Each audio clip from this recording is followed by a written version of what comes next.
Good evening, one and all, and welcome along to Season 2, Episode 80 of the UK Dallas Cowboys Fan Club podcast. This evening I am joined by our Scottish expert on defence, Mr. Graham Wilson, and our Tony Romo-loving Yorkshire boy, Yorkshire stud muffin himself, Mr. Jamie Smith. How are you both getting on, gentlemen? Evening, boys. Evening, everybody. Hope you're all right. Yeah. It's one of them seasons, isn't it? It's like, oh, shit, we're looking forward to the NFL season. Come on, and just like clockwork, the Cowboys give us one royally. Yeah, they absolutely do. So as you can see there, it's a morning. It's a session where we're going to have a good bitch, a good moan. Cowboys lost 38-10 to the Cardinals last night, dropping the second game in their 5 games against the Birds challenge. So we've only beaten one of them, and that could be the only one we do beat. But how are you both feeling after last night's result? Do you want to go, Frustrated, disappointed. You could understand if the fight was there. Like watching it through the first quarter, you go, right, 0-0, and you're thinking, hold on a minute, has our defense just turned up? And then we thought, right, let's play some offense. And then the offense spluttered and stumbled and dropped the ball, and then dropped the ball again, and then threw it to the other team. And then we thought, right, okay. And it's just it unraveled. You know, just stupid turnovers killed us. Yeah, like it's not the Dallas Cowboys that we expected to see. Players you expect to perform week in, week out at a high level and not performing. There's so many stupid mistakes. Things are just not going right. Injuries, and I think we touched on air, didn't we? We touched on air, off air just before we come on. If the NFC East wasn't so poor this year, I think it would be time to press the panic button. But it looks like, as it's going, someone with a very low under 500 score is going to get in the playoffs from our division, and it's going to be embarrassing to be getting, because as we touched on, didn't we, off air? If we win the division, we're going to lose 8-10 spots in the draft. So we're actually going to shaft ourselves by winning the playoffs winning the division. So I don't really want to say, but we might as well tank it, because we're not playoff ready. No way. No. Mm-hmm. No, definitely. No, I mean, you saw with the Eagles last year. The Eagles got hammered by the Seahawks because they just weren't a playoff caliber team, but they were brought kicking and screaming from the NFC East into the playoffs, and somebody's going to get caught kicking and screaming in from this year again.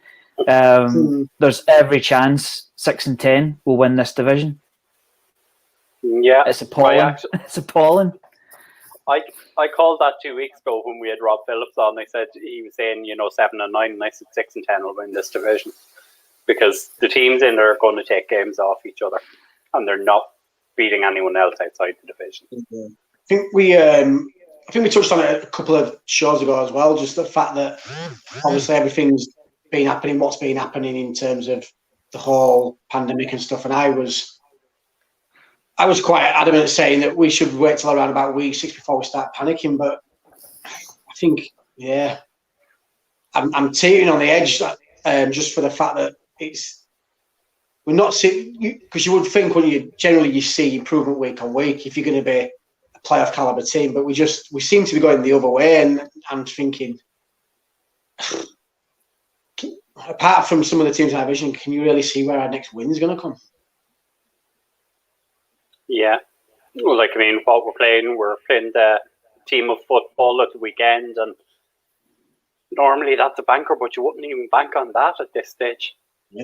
Exactly. Yeah, I'm quite sure we'll get onto that, but even even this early in the season, you look at the IR list, it's so strong.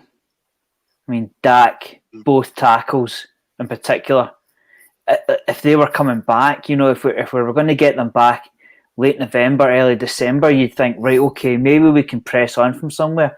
But these guys are done. These guys are done. And Brian, we're going to jump straight to that question because that's a great question from Hannah. I reckon Brian's asked Hannah to send this one in. Hannah, has he been paying you for this one? Because nobody else normally mentions Jeffy apart from Brian. So for complete and utter transparency, Hannah is my niece, and she asked me what she needed to ask. But that is a great question from Hannah. So, yeah. But folks, don't be afraid to send us in your comments. As always, we do love getting some fan interaction going. Lauren, as always, has hit us up and said good evening, and I hope we're all after getting some sleep. But Graham, take it away there on the Jeff Heath point there. I mean, we like to jokingly call Jeff Heath the goat, right? But there was a seriousness about Jeff Heath. There was a very, very high floor. You knew what you were getting with Jeff Heath. For him to walk off to the Raiders on, let's face it, not great money to my knowledge. It was almost as if we moved on from Jeff Heath just as much as he left. Yeah. And, he was just the kind of squad player in a lot of people's eyes, but goodness, is it coming back to show now how important he was. Not a flash player, not a 5 interception a season player, but he got the job done and he covered and he hit. Yeah. Goodness, we'd love Jeff Heath back now. I think as well with just with how poorly secondary is playing, apart from Diggs, we're just missing nobody. And like Graham just said, Jeff Heath was kind of that squad player, but he never really flashed. Kind of, you say, like that kind of Earl Thomas kind of safety, or something like, or a Tyrann Mathieu kind of safety. But he did his job, and that's what you want. Because to be fair, the secondary is not loaded with superstars. Hasn't been for a few years. So you then look at the rest of that depth chart to be like, right, we need someone to step up, and we need someone to make a play there. And you could guarantee maybe every other week Jeff Heath would make a play if it was a really good pass deflection or a really big hit, and he would help lift that secondary. And I think letting him go, it's bitten us in the proverbial backside on it, and we're really struggling for it now. Yeah, it's very true. Before we go any further, we're just going to give a quick shout out to our main sponsor, Mr. Barry Griffiths, and the team over at Cowboys Experience. So, would either of you gentlemen like to speak of what kind of treatment you get from the team over in Cowboys Experience when we're in Dallas? Yeah, I think if you just said, Brian, if you're going to go out there, make sure you get in touch with our sponsors, Cowboys Experience. Absolutely amazing what they do for fans out there. You get to rub shoulders with players, current players, ex-players. I know myself and Lauren went out there a couple of years ago. We got to meet players like Tyron Smith, Travis Frederick on the day before the game. Game day, we rubbed shoulders with players like Charles Haley and the original 88, Drew Pearson. You get to meet DCC. So if you want to maximise your memories from a trip out there, make sure you get in touch with Cowboys Experience and use the discount code that's shown on the screen, UK Cowboys, and you'll get some extra little goodies thrown in there. Yeah, absolutely. UK Cowboys, free stuff. Free stuff. Don't be a clown, as Rich Jones would tell you. But looking at the so we're not going to get a full injury report just yet. Zach Martin obviously left the game yesterday or last night and is in concussion protocols. And it's obvious I can't spell because I spelled that arseways. But we're possibly missing another offensive lineman on Sunday, another first-round pick, and you're looking at Connor Williams as being your senior man on the offensive line who's in his third year. Do you know, can I just touch on it a little bit?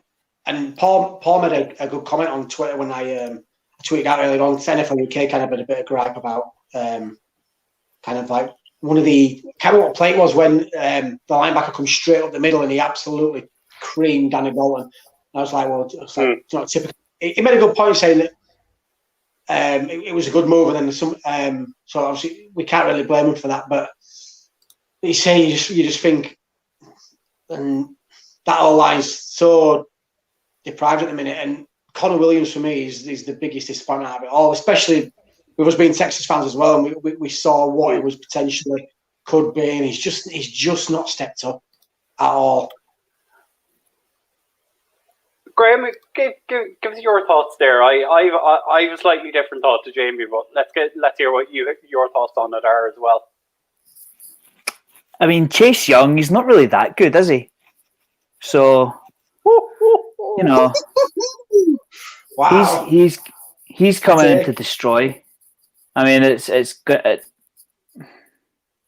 Obviously, this isn't the pre-game, but make no mistake about it, boys. There's every chance we lose to the football team on Sunday. Yeah, every chance. Chase Young is a young, hungry defensive end, and it will literally be man against boys on Sunday. It's going to be a long day again for Dalton. You know, we seem to keep saying the same. You know, desperate for O-line help. We're not going to see it. We are. I think it's almost as if I want to stop mentioning it, because we are not going to see it until the draft. Yeah. Nobody will give you a starting offensive lineman, and you're going to end up with somebody's backup for a premium pick. So no point in going after that. And here comes Chase Young. So. Yeah. Do you know what I find really weird about it all as well? And we touched on it quite a bit, more so in kind of the off-season shows. But how many realistically of the offensive lineman group, taking out obviously Tyron Smith, taking out Lyle Collins and Zach Martin, and you could probably say maybe Connor Williams at a push, how many of the rest of them are you going to see back on this roster next year? Now, what I mean by that is that they've got a chance, and I've always been an advocate, and I've said this plenty of times. Dak took his chance. Tony Stanley went down. Dak went. How many times are these guys going to get a chance if they're not going to be back in Dallas next year? They're playing for a contract somewhere else. So they played this game since they were kids. They should be able to step in and play at some sort of level. And I just can't understand why this offensive line can't play at a high level. You've got a chance. You play, especially Dallas. You play plenty of Sunday night games, plenty of Monday night games, plenty of Thursday night games. You've got a chance to shine, and they're just screwing the pooch completely. Yeah, like go on, Graham. I mean, if you take 3 offensive linemen out of any line, it's going to suffer. But oh yeah, definitely. The writing was on the cards for hours. It was. And Tyron Smith it was. We knew about Frederick. That's why we drafted Tyler as the replacement. Yeah. But the chickens have come home to roost now. Again, nothing we can do about it. We're just going to have to grit our teeth and bear it. We're not the only team in the league with injuries, but our wafer thin offensive line is now cracked, and it's going to be a long season because we're not into November yet. So the sad fact about it as well is that, like you say, when you build a roster, you only get so long. And we had, without a question, the best offensive line for a good number of years in the league.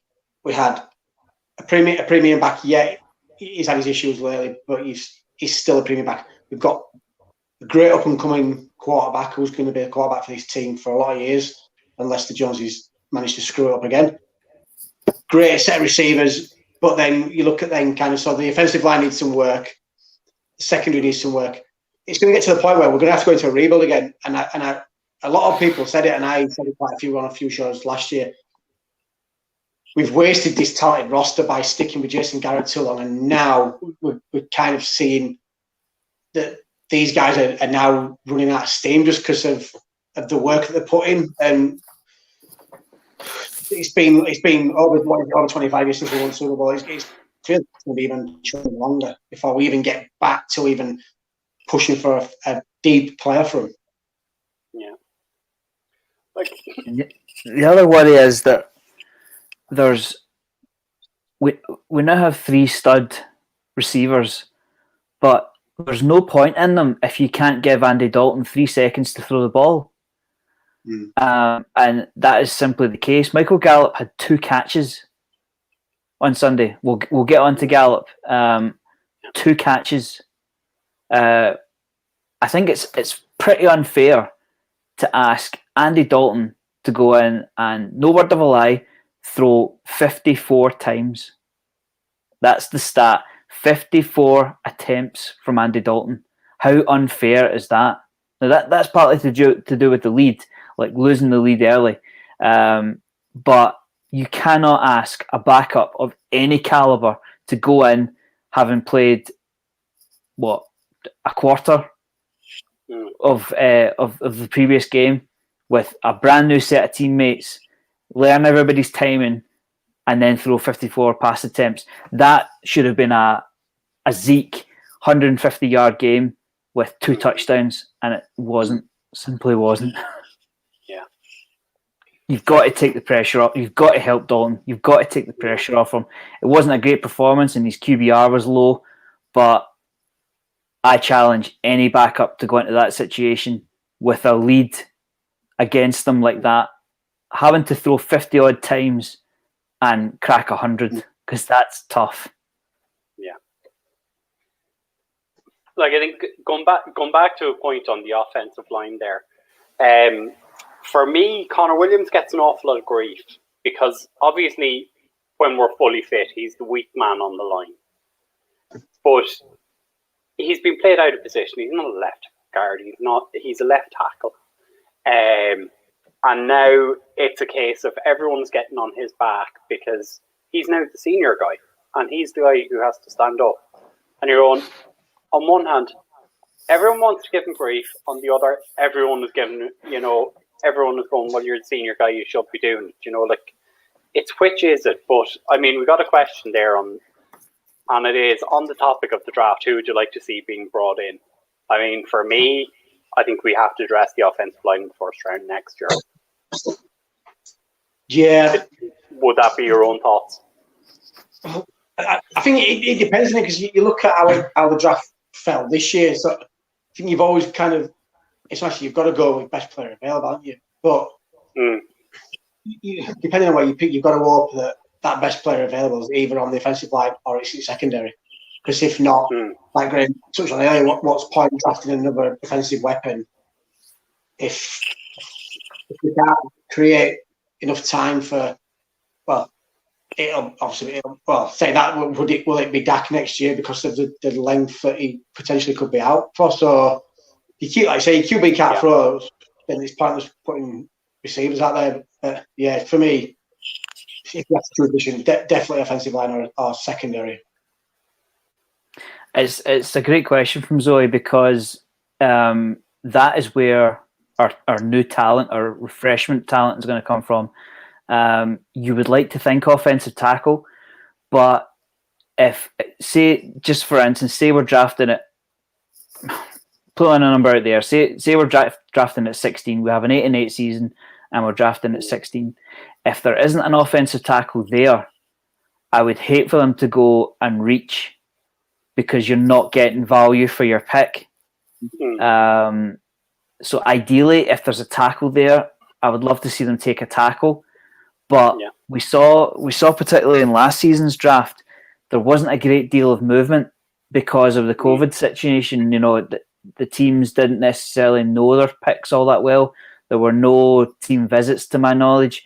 And the way it's going just now, you don't know if you're going to get a great deal of movement in the draft to go and visit players and for players to visit teams and so on. So there maybe not be a great amount of trade movement in this year's coming draft in 2021. So if there's a tackle there, I'd love them to take a tackle, but don't stretch on it. Like if you're going to get second round talent at 16, it's not worth it. But like we see every year, tackles rise because the saying is that the game's won and lost in the trenches. And right now our trench is decimated. So offensive tackle for me is a huge, huge priority. Yeah. Just to kind of extend a little bit on Zoe's question, and just to kind of throw a spanner in the works, if we end up picking pretty high because of obviously how the season ended up panning out, what do you think now? I'm not saying this.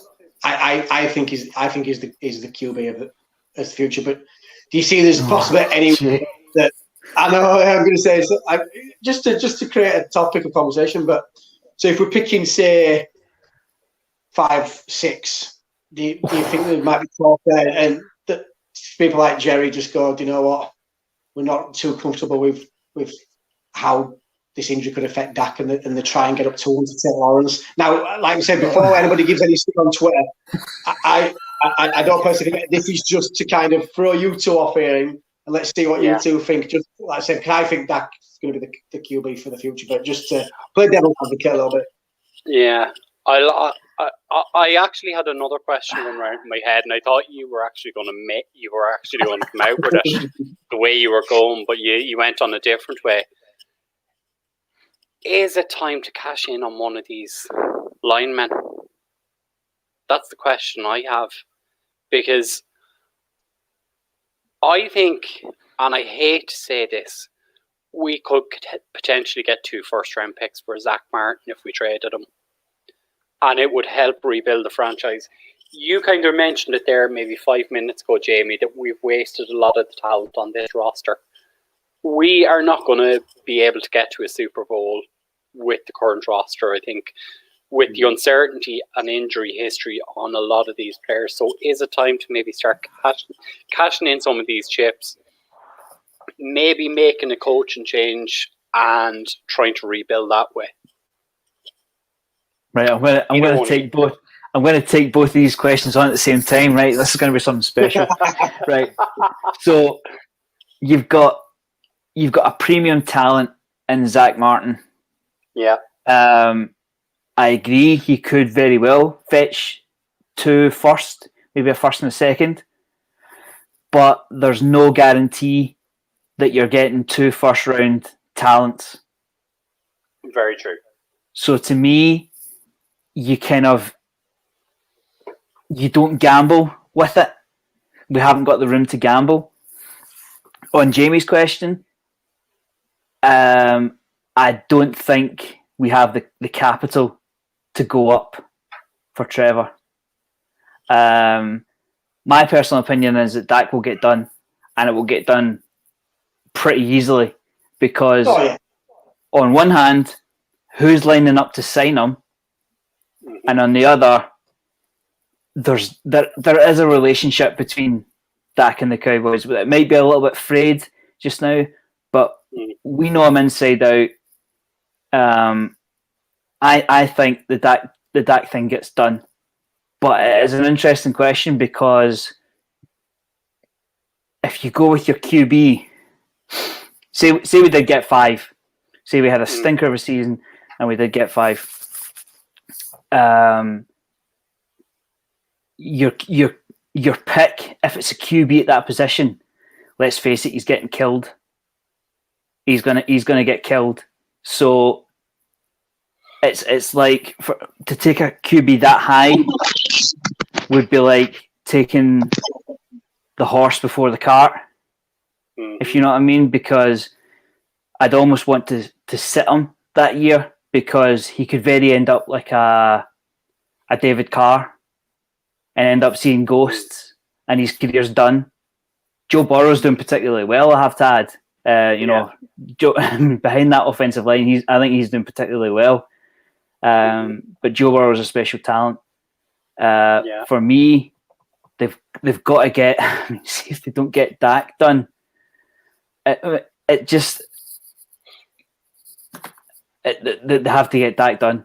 It's as simple as that for me. But I do like the question, because if there's one GM in the league that makes a splash, it's Jerry Jones. I think the only, just to touch back on Brian's about Zach Martin, would hate to see Zach Martin in a different uniform, but the only way I would even consider doing it is it'd have to be on draft day, and at least with that first round pick that year would have to be inside the top 4. I wouldn't be trading him for someone, further down, because that's just you're making a better team better, but also, like you say, you kind of hamper yourself, because you get to a certain point. What do we say in the draft? Anything probably from 18 down, you might as well essentially class as a high second round pick because of the position. So yeah, it'd have to be in the top 4 for me. Yeah. To even start considering it. Yeah, like I think, Graham, I think your point is well made. I think Dak is going to get done, but I think it's going to be a very heavily performance incentivized deal, because he's coming off of that injury. It's unfortunate. I feel like the time has passed now to start talking about the contract, and Dak bet on himself, and let's face it, he lost. Yeah. And I think that he will sign any decent deal that's put in front of him right now, I would say. Do you think as well, though, just to kind of cut you off there, just for the fact that he's obviously, you could say he loses a lot of money, but do you think now it might make negotiations a little bit harder and just sit there and he's, because like you say, because normally this kind of thing is more down to agents, and his agents say, well, do you know what, we kind of couldn't get it done last time. He agreed to come and play on the tag. He got hurt now, so now we want compensating for what he potentially could have got. So I think the Cowboys are kind of stuck in between a rock and a hard place, because now they may well think that he's owed extra money because of what he's lost out on, and obviously injury wise, is he going to play next season anyway because of the rehab time? Yeah. On that, I would say the other 31 teams aren't going to offer him that, because the other 31 teams don't owe him anything. Mm-hmm. So for the Cowboys to feel that they need to pay that, I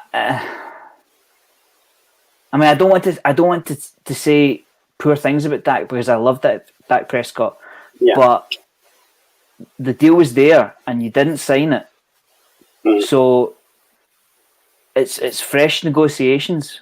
In my opinion, it's fresh negotiations, because, like you say, it's a significant injury. There's all sorts of stuff going on with that ankle. It's not just a fracture. So, like Brian was saying, if it's going to be incentive laden, then that might be the way forward. Yeah. Moving on, and let's try and break down some of last night's game. Do we have to? Before we jump into last night's game, obviously, the report came out from good friend of the show, Jane Slater, earlier today, that there has been some disquiet, and players are now starting to anonymously talk about coaching. And coaches not being able to change plans, not being able to adjust on the fly. I think it's pretty obvious who they're talking about. Take it away, lads.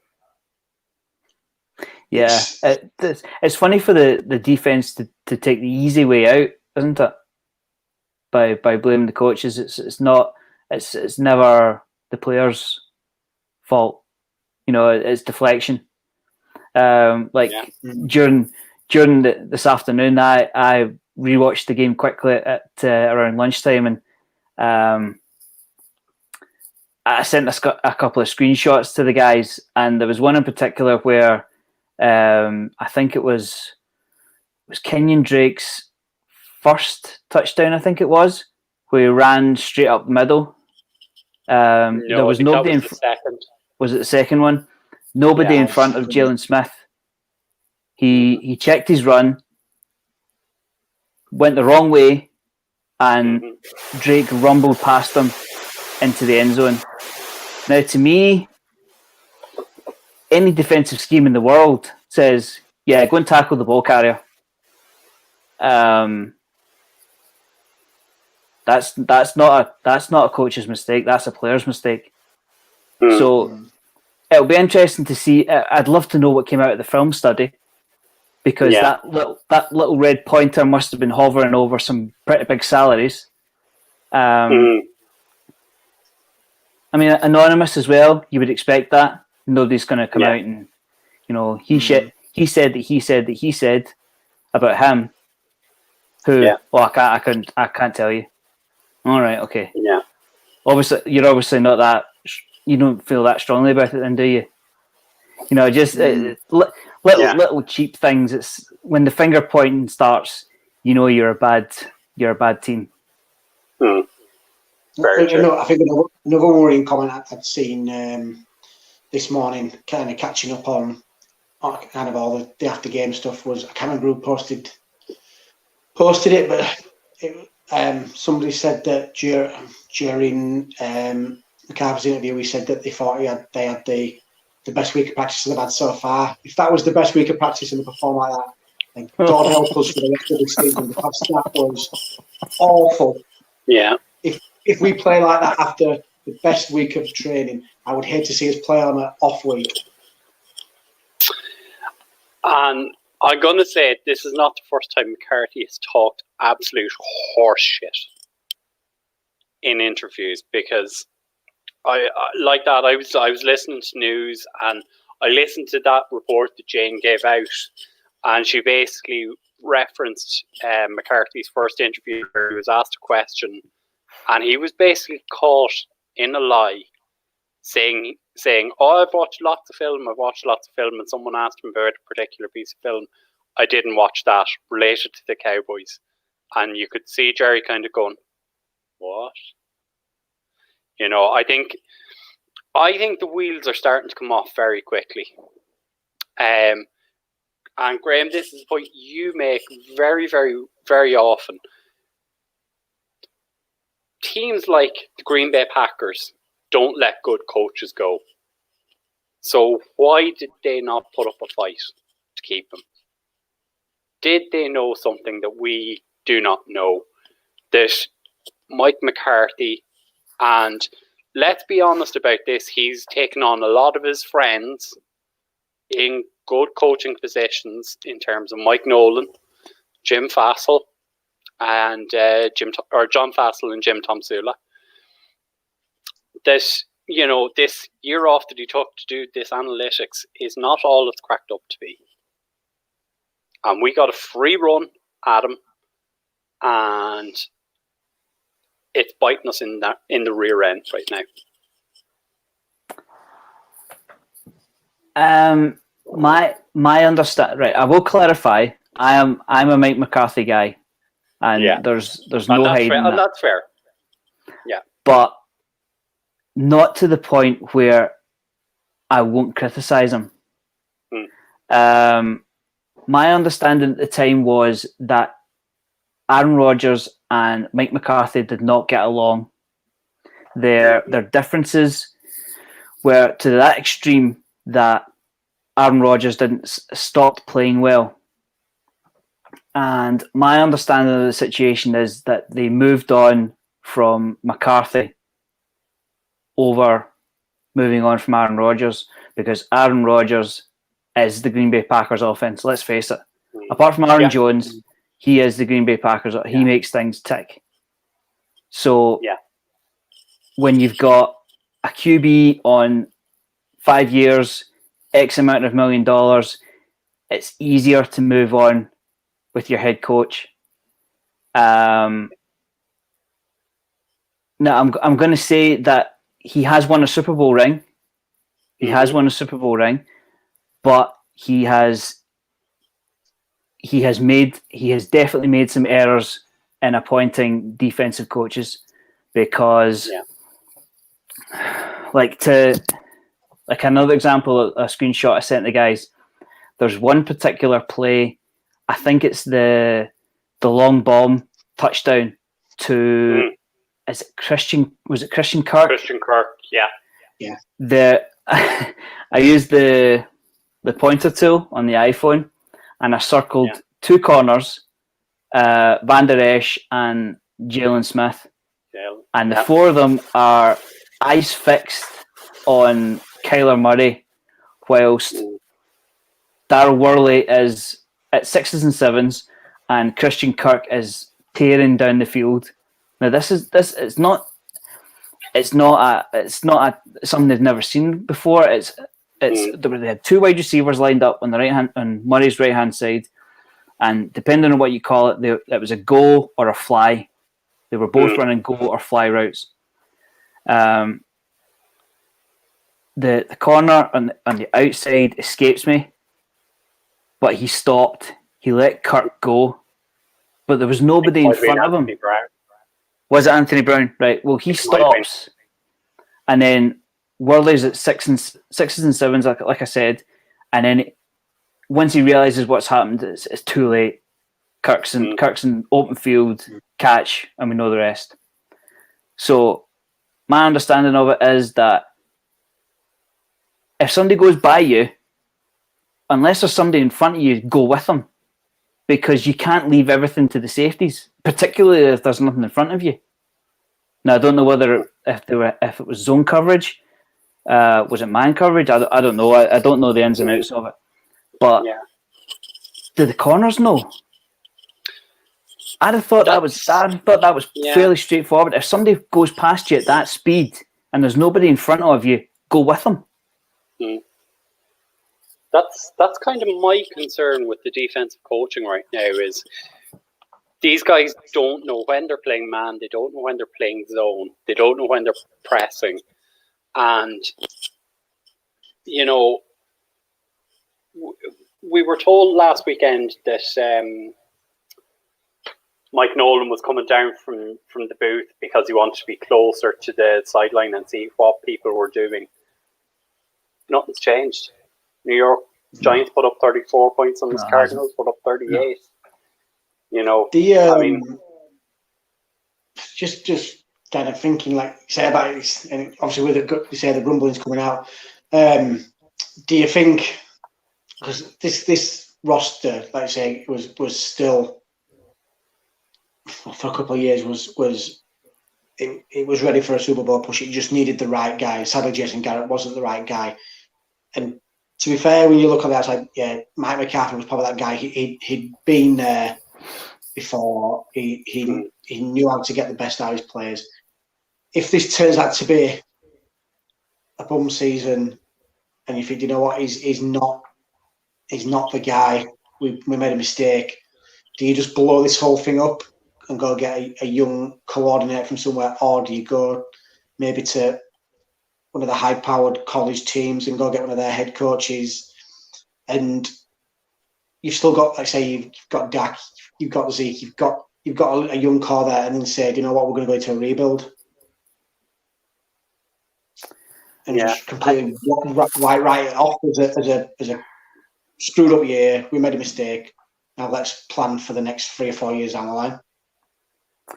We see it a lot in soccer, that managers get changed all the times, and a lot of the times the teams don't go anywhere because if we were to get rid of McCarthy and the staff, what's the new guy coming into?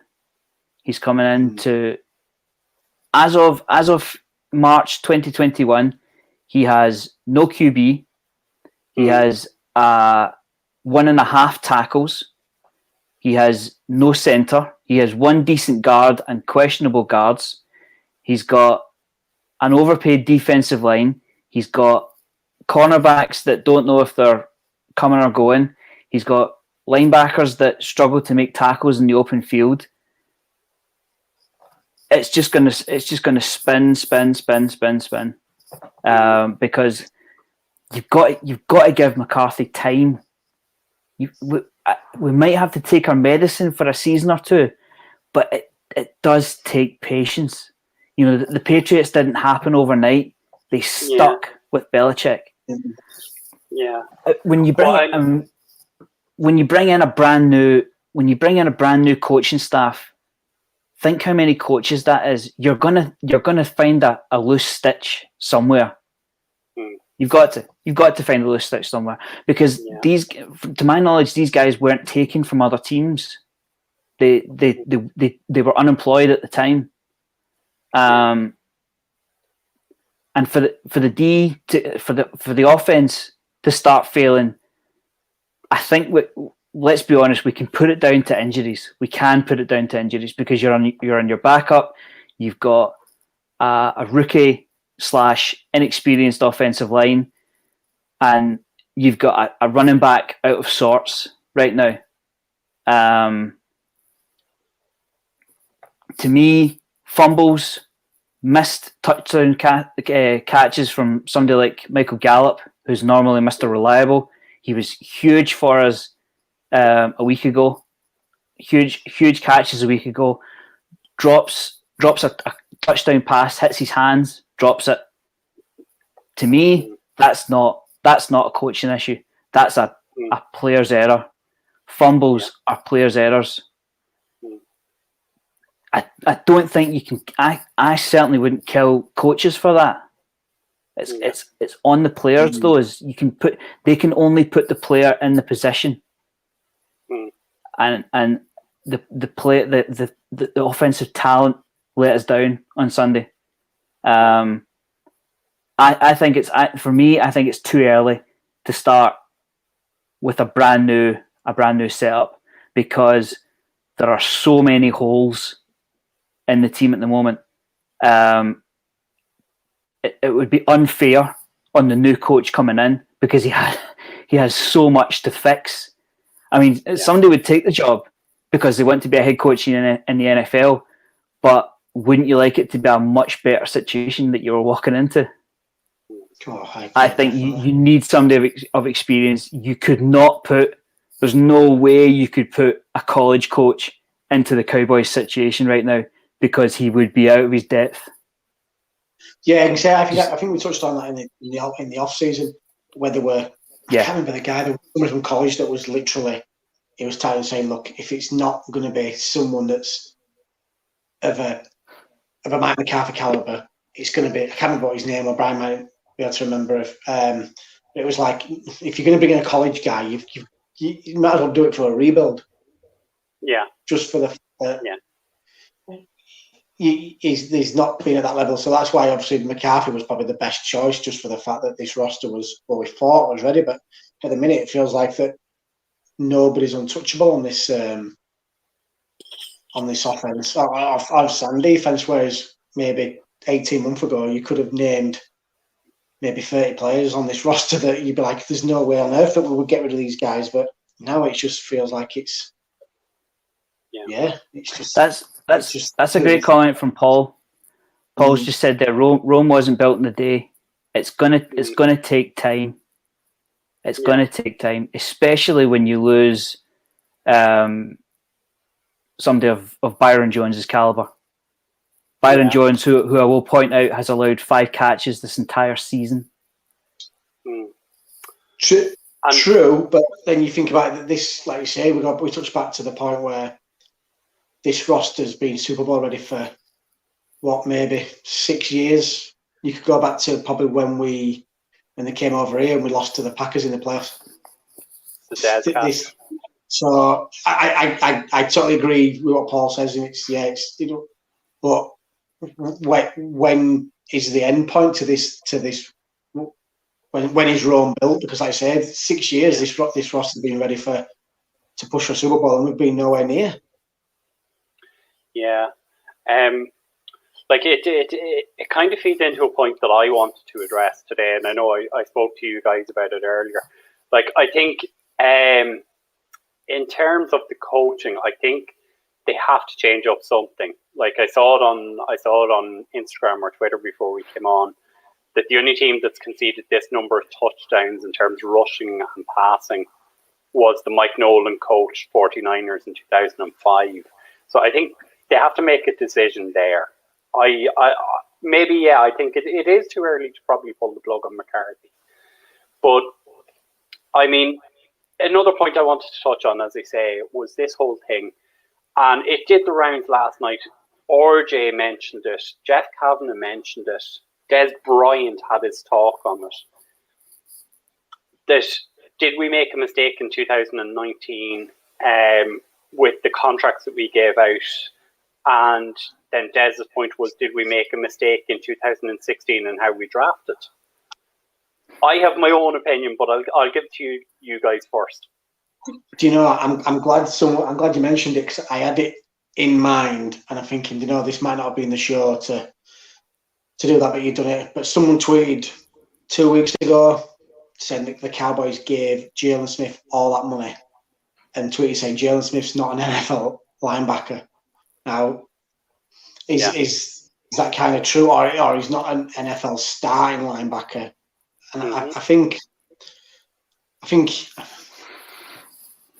can probably say yeah, just like you say, because you look at where you go. What do you need to? So look at offense. What do you need to run a really good offense? You need a really good line. You need a QB that can play. And no disrespect, like that. Zeke's a good running back, but do you know what I mean? You say if you plug up a really good offensive line, running back can come from anywhere. So I think they may be right that the money's probably, at the minute, it looks like it's gone in the wrong areas.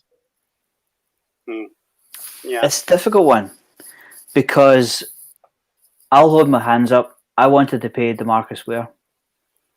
I praised Jalen Smith. Sorry?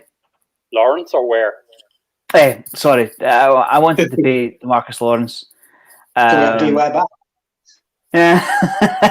If only. Time machine being invented. I remember saying at the time,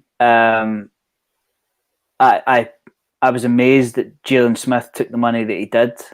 I remember saying on this very podcast that he took money just because he wanted to play football. Yeah. But these players are not. For me, it's time to start identifying the problem and stop calling it the defense. There was one particular play, I think it was the last play of the game, where Drake rumbles through the middle. It was, I think the line was Tyrone Crawford, who's on $8 million. Dontari Poe, who is a shadow of what the was it the Panthers drafted him? He was was he a Panther for a long time? Anyway, doesn't matter. Poe is a shadow, and Hamilton, I think, was the other lineman. Yeah. No wonder he rumbled up the middle of that defense, because I mean, when at the start of the season we all thought, "Oh, we've spent a bit of money here. We've brought in McCoy. It looks like we all know who McCoy is. We all know who Poe is. Everson Griffin was a name, and we got Alden Smith back. And all of a sudden we went, hold on a minute, we've actually got a well above average defensive line here, and it just simply hasn't happened. because a lot of the time, you have I've said it before. You have to wonder why these guys are free agents. Why did their last team let them walk out the door? And I think we're seeing that they are shadows of what we thought they were. I mean, they're Paul again, Don Terry who didn't show up on the stats for last night's game. Nothing, literally nothing. Nothing at all. I'm going to put up the stats just now. I think, to my knowledge, our 20 million pass rusher, DeMarcus Ware, 3 tackles. You see it quite a lot though, and we seem to, and it might just because obviously you don't really pay attention sometimes to other rosters. We seem to get burned contract year, and I take, if you look just kind of one of them, Miles Austin, all those years ago, balled out contract year, got a shitload of money, was garbage. And to be fair, not disrespecting, but if you look at DeMarcus Lawrence's career up to his contract year, he wasn't lining it up. Contract year, he lit it up. Yeah, and I suppose you could even push to the point of, although we all give him a bit of stick, Byron Jones, maybe his last year was probably his best in Dallas. So when it comes to contract year, they ball out, they get the money, apart from the odd few players, and then they just go missing. They've got the cash. So yeah. It's just when we seem to get burned big time on it, and that's why. And I was opposite to Graham and said that I didn't want us to pay all that money to DeMarcus Lawrence. Not that he wasn't a good player; it's just his career up to that point. He had one good year, and he just didn't, for me, deserve it on the back of last year. Yeah, like DeMarcus Lawrence played great as you say, in his contract year, in his year on tag, and has done nothing since he signed his long-term deal. But go back to the initial discussion that I was talking about on, say, that we signed Zeke and Jalen, but didn't sign Dak and Byron.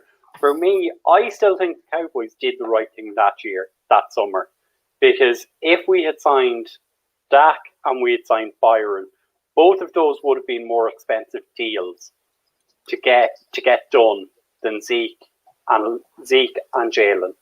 So I don't think it's fair to make that comparison. And the other point I was making, and Paul made the comment as well. Des Bryant's comment was that why didn't we go and take Ramsey at 4 in 2016, and then take Derrick Henry in the second round when he was available? I mean, I think that sums up exactly my thoughts. But I don't know what you guys think. Yeah, we can all be great draft We can all be great draft analysts 3 years down the line. Yeah. You know, when the clock's ticking and you're inside the final minute of your pick, that's crunch time.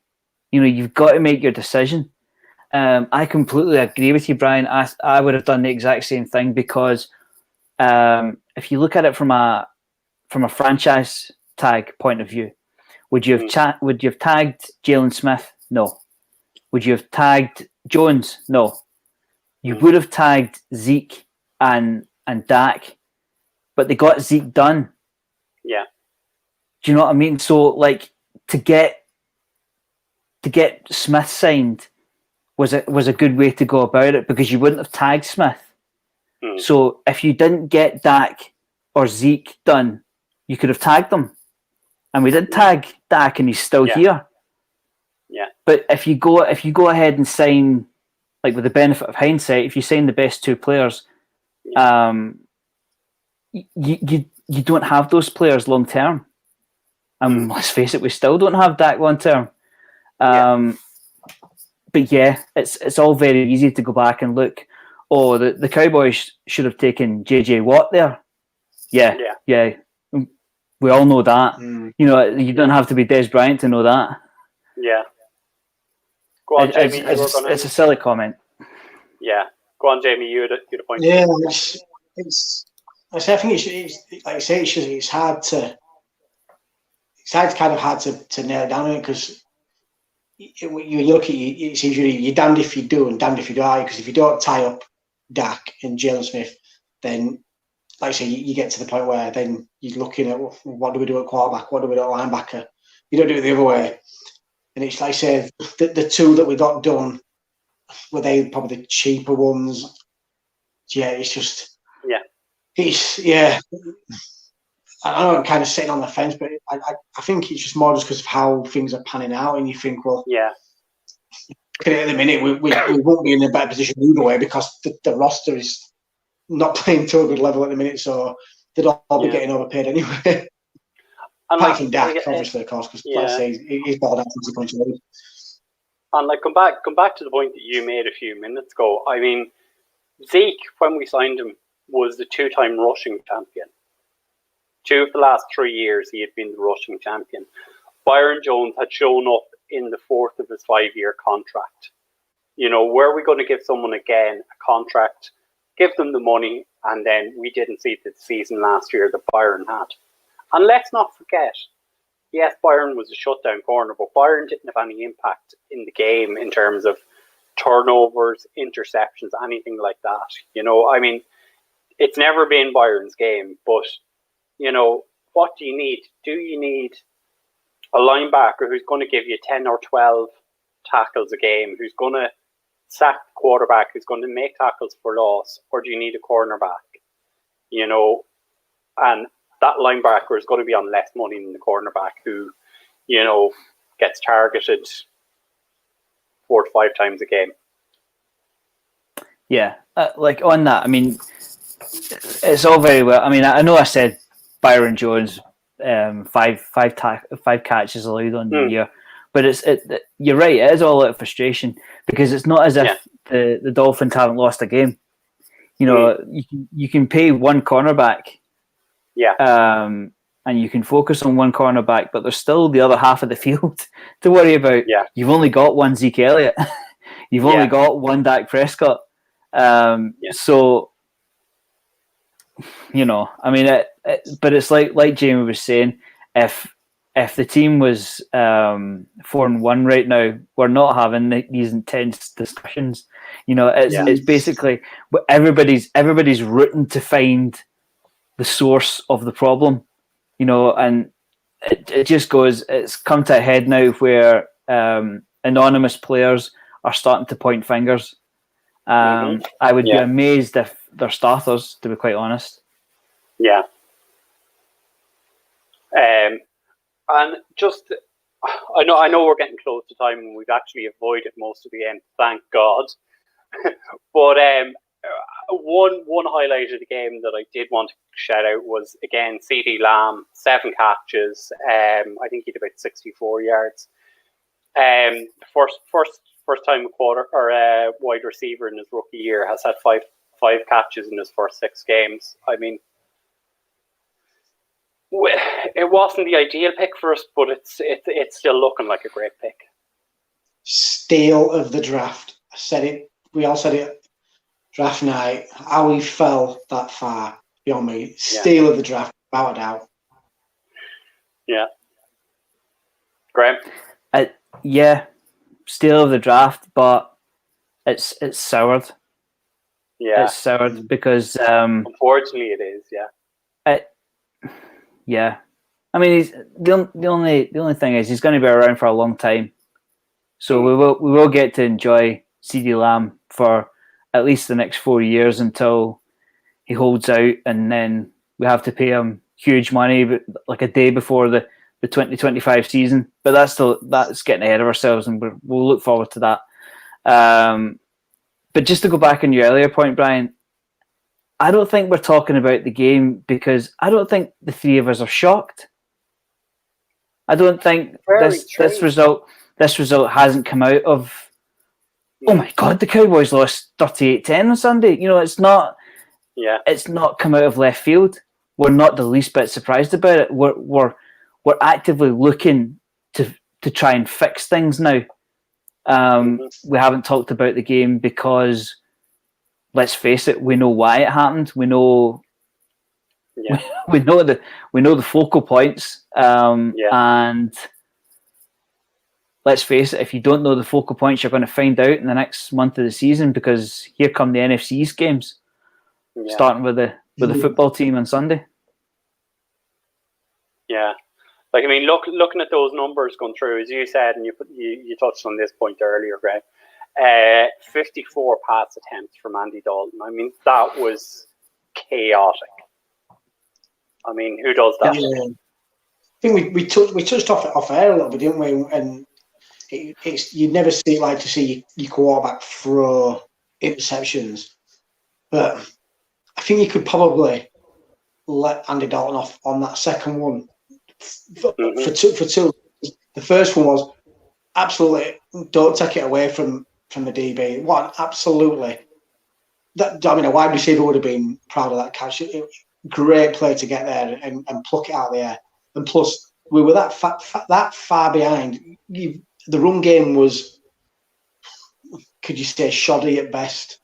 And so you've got no choice but to throw it, and you've got to start forcing passes. And once you start having to force passes, you're going to throw into impossible areas or into areas where there's going to be a chance. So you can let Dalton off for that second one, I think. But it won't pretty the rest of the time. I think I'm right in saying that the Cardinals scored on all 3 possessions after turnovers. Mm-hmm. Yeah, there's your reason right there. Yeah, I mean, like I said, the defense kept them to 0 points in the first quarter, and then the fumbles happened, and then the scoring happened, and that's why Dalton ends up throwing 50 odd times a game. It's not difficult. It's not difficult. I'd like to see it. I'd like to see it as well, because they had one match. I think it was the second one for Drake, a 68-yard run, and I think was the Kirk one was that about 58, 59 yards. I'd love to see the last time we gave up 2 big chunk plays like that for touchdowns. Because the Christian Kirk one was for 80 yards. 80 yards, they say. So I'd love to see the last time we give up big chunk plays like that, because I can't remember it personally. I think it might have been here at Seattle. I think I chose to forget. Yeah. Yeah. I think it's very true. But I mean, just to touch on the point on turnovers, I mean, like, Zeke has fumbled 7 times in his last 13 games. Our turnover differential is -12. We've conceded 66 points off of turnovers. I mean, we sorry to kind of jump in there, but just we talking about how many times Zeke's fumbled, and you see all this stuff on Twitter today saying that people are saying it could be to do with the sleeves he wears. Sorry, I don't buy that. Zeke Elliott is a good running back. These sometimes, but I'm sorry, no. Zeke's played that position for years. Zeke's just going through a downwards. It's nothing to do with those arm things. What a lot of shit.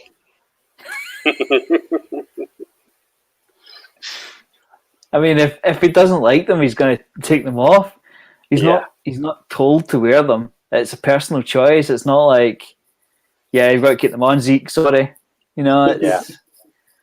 I mean, you're telling me that a stud running back has dropped the ball because he's wearing long sleeves? No. Yeah. Don't be so stupid. The amazing thing about this was that last year, himself and Dak started wearing the long sleeves in the same game. We won the game. Everyone was going, yes, sleeves, yes. It's all about the sleeves. Now it's all about the sleeves because Zeke is fumbling the ball, and it's all because he doesn't have a natural feel. Give me a fucking break. Put some super glue on bloody ball, maybe. But just giving the defense a quick look. I mean, I found this extremely difficult to even put up. I mean, we've other than Jalen with 10 tackles and Donovan Wilson with 9 tackles, it was hard to see anyone above 3 tackles. Like, Anthony Brown got in because he had a sack and a pass defended, but there was no one else impacting the game. Good to see Leighton Van Der Esch back, but again, drop in the ocean. Another starter returns. But, he's only one player. a porous defensive line. Yes, Kyler Murray's a mobile quarterback, and he's going to run away from trouble. But that's why the NFL website doesn't include quarterback hurries as stats, because to hurry a quarterback means nothing. I'm sorry, it means nothing. These are the best 32 quarterbacks in the league that we're playing against. A quick change of feet and they can still get the ball out. QB hurries mean absolutely nothing. You need sacks, you need tackles for loss, and we're just not doing it just now. Yeah, I think Andrew just touched on it there, don't he? Yeah, worst team performance for a long time. I totally agree with that. But I said it a couple of weeks ago that this defense was going to cost us a place in the playoffs, and I still stand by that. We're shipping points like they're going out of fashion. It's atrocious, and we said it years ago, and I used that Broncos game when Tony Romo and Peyton Manning went back and forth, and was the over 100 points scored in that game. You can't expect your offense every week just to have to put up more than 40 points a game. There's just no way it's sustainable. This defense needs to put its finger out his ass and give the offense a little bit of help. And we said it before, like you say, somebody, I can't remember which one you guys touched on it, like the Patriots earlier on. Like, you always look at teams like that do really well, and they've always got that consistency. They've got a good offense and a good defense. And for a number of years now, we seem to have a really good offense or a really good defense. We never have that middle where we can say, yeah, we're relying on one side of the ball too much, where it should be a shared thing. Yeah. So if you think our offensive there and our defense is there, the offense is dropping and the defense isn't getting better, and that's going to result in losses because the offensive playmakers are going down with injuries, and the defense doesn't seem to be getting any better.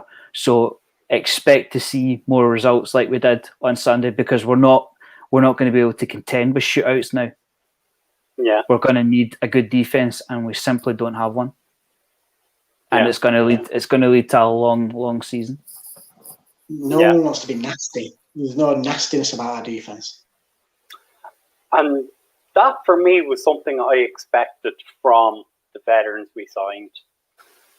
You know, as we said, the Dontari Who's, Gerald McCoys, Everson Griffin, Alden Smith's fallen off the cliff. Hasn't been seen in the last 2 or 3 games. You know, I mean, everyone's getting excited about Randy Gregory coming back in the next week or 2. Hasn't played a game in 3 years. You know, I mean, we're not getting. He's not Alden Smith, and even Alden Smith's stats have started to dip. Yeah. No, this is not a difference maker coming back to the Cowboys. Make no mistake about it. Yeah. Do you know what the sad fact about the defense is? They say you look at the amount of money was shelled out there and the players that are there. So you say, just to name a few, so you've got your D-Law, you've got your Jalen Smith, you've got your Leighton Van Der Esch, just to name a couple. And they've been outplayed this year by a rookie cornerback who's still trying to find his feet in the league, and someone who, again, you could say in Thomas, like, it's crazy. It's just crazy that they're getting outplayed by, I say, lesser players in a great respect, as in these guys are still trying to find their feet, but they're playing at a higher level than these veterans, and these veterans are supposed to be leading the way. Yeah. Interesting point that Trevon Diggs seems to be doing all right in the McDonald's defense. Yeah. He doesn't seem to have, instructional issues. Maybe because he's fresh and he wants to make a name for himself. Maybe we need a bit more of that across the defense. Yeah, I think that's a great point, Graham. Sorry, Brian, go on. Go on, Jim. No, I mean, I was just going to say that. Yeah. Go on, Davey. I'll come back then. No, I think it's great to see someone take a personal responsibility for their performance. I mean, Trayvon Diggs has went out most weeks. He's taken on the number one wide receiver of the opposition. He has got burned. He's got left his man get wide open. But there has been a non-stop effort and commitment. I mean, our defensive play of the season was effectively his peanut punch on DK Metcalf. I mean, there's no sacks. That defensive touchdown last week, I can't remember. But I can remember the DK Metcalf peanut punch by Diggs. But Jamie, take it away. I was just going to touch on what you said with the play that he made on DK Metcalf. You look at other teams' defenses, and sometimes you need that little play or that little change in momentum. And that one, the one that he did on Metcalf, should have been a change in how our defense played, and it just didn't. And it's like in a way, it's like they can't be asked. Yeah, it's like they just trudge their way through games, and like I say, it's going to get to the point where the sword's going to fall, and it's just who's it going to fall on. Yeah, it's true. I mean, how far are we away from our bye week? Is that 2-3 weeks' time? A week off, that would be nice.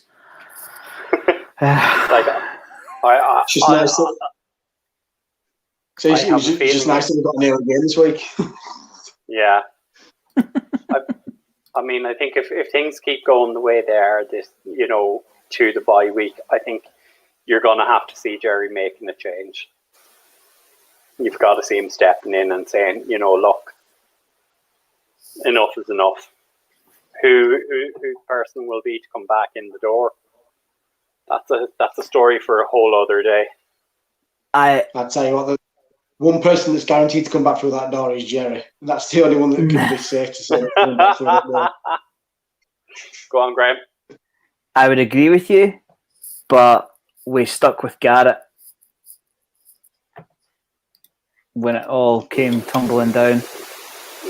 Yeah, but just to answer the previous question, that our bye week's in week 10.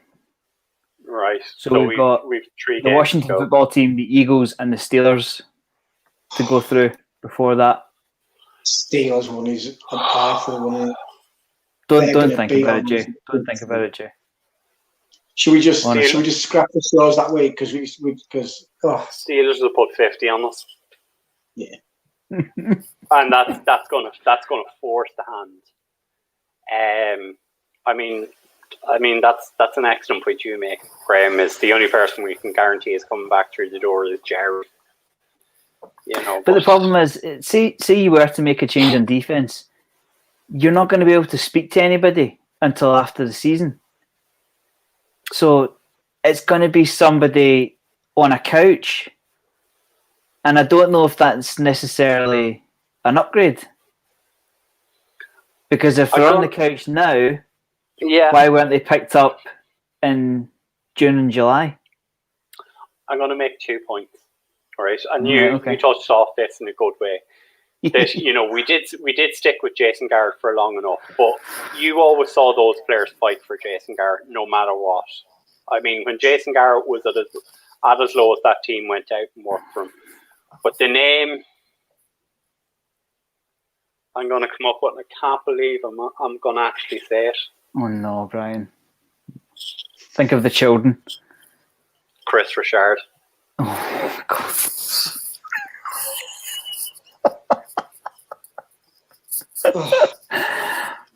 Rob Ryan's on TV. We see Rob Ryan every week.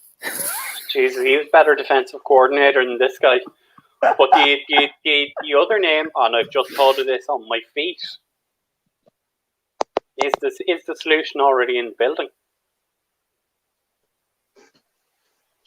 Well, tell you what, the man we've all said is the defensive leader. Got to be, Sean Lee. Sean Lee. I think it's a little bit too early. I think the only way to improve this defense is to build a 40-foot wall on the 50-yard line. The worst thing is, Jamie, our defence would find a way to make shit of that wall and still give up points. They'd be backtracking so much the plaster would fall out of the wall. And it's great to see that our fellow podcast member Paul Stewart came in with Sean Lee as well. Thanks, Paul. The money's in the post here. I think I think that's probably on the. I think that's on the agenda at some point, is to get him on that coaching staff. Throwing him in at the deep end as the full-time defensive coordinator, I think probably a little bit too early. It's a big step. I can understand where you're coming from, though, Brian. I think it's on the cards, but that might be 3 years, maybe 3 years down the line. I mean, he cannot be worse than the guy who is there right now. And let's not forget who's our offensive coordinator. I was just going to say the same. If Helen Moore can be offensive coordinator, someone else can be defensive coordinator, definitely. Yeah. But the problem is that Sean Lee's our best linebacker right now. Yes, but we can't get him on the field. Exactly. If Sean Lee's fit, he starts, let alone... Yeah. Yeah.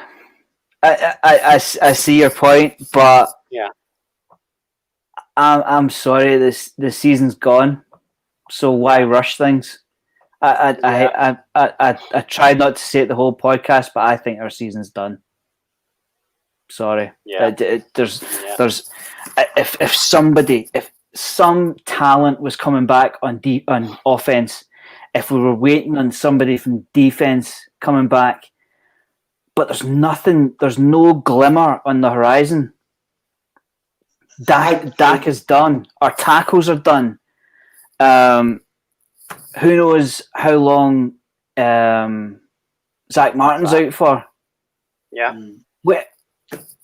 I mean, are you going to play CeeDee Lamb at guard and then ask him to break off into a fly pattern? It's ridiculous. I'm sorry, the season's done. I totally agree, guy. Like I say, I said at the start, and I think the only reason I haven't pushed the panic button is because the NFC East is so poor at the minute. But yeah, I think if one of the other teams were doing any well, yeah, I think we're done.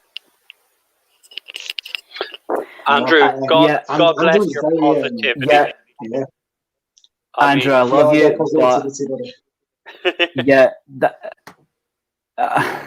as soon as we run into a decent QB in the playoffs, it's done. It's like the Eagles.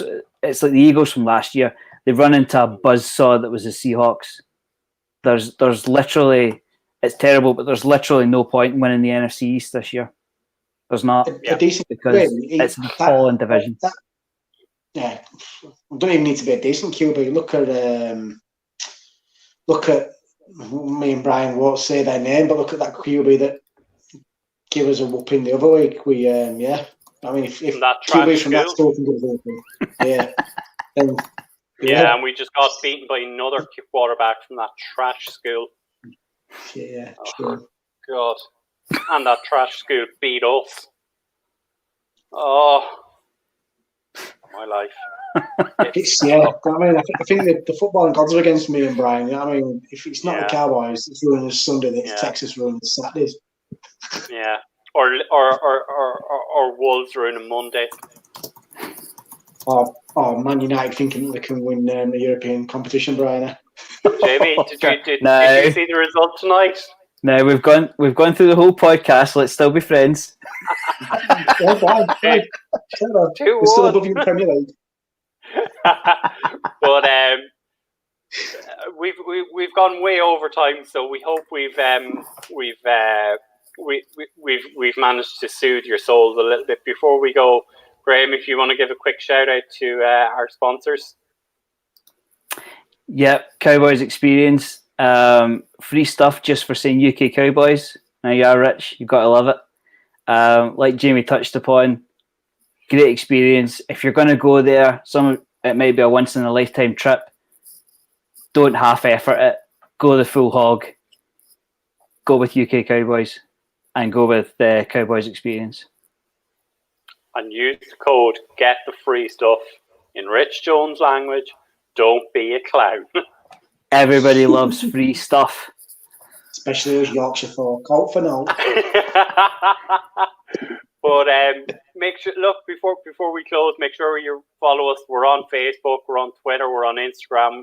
Podcasts are on Spotify and iTunes, I do believe. Mike and the boys will be back on Thursday night at 9 o'clock. Graham, say good night. False start, offense, number 78. Good night. Jamie? I think there's only way I can finish it off since it's coming up to that day. So, yeah, hook 'em for Saturday.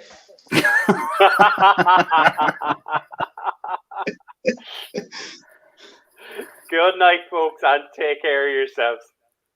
See you next time. See y'all.